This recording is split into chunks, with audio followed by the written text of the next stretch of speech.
Hello বন্ধুরা, আমরা চলে গেছিলাম ছুটির সন্ধ্যায় বেনাপুর নদীর ধারে চা বাড়ি। হ্যাঁ, তোমরাও চাইলে আসতে পারো। তো এখানে জায়গাটা খুব সুন্দর। হ্যাঁ, তো আমরা শুধু চা খেতেই গেছিলাম, কিন্তু তোমরা চাইলে এখানে অনেক কিছুই পাওয়া যায়, তো তোমরা খেতেই পারো। দেখো জায়গাটা কত সুন্দর, তো তাই জন্য তোমাদের সাথে শেয়ার করলাম। তোমরা দেখে বলো জায়গাটা কেমন। আমি পুরোটাই দেখাচ্ছি জায়গাটা, তোমরা কেমন বলো।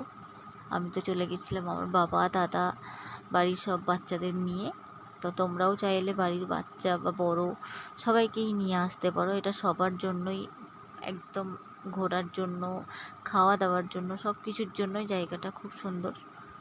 তো চাইলে তোমরাও আসতে পারো। জায়গাটা কেমন লাগলো অবশ্যই জানিও।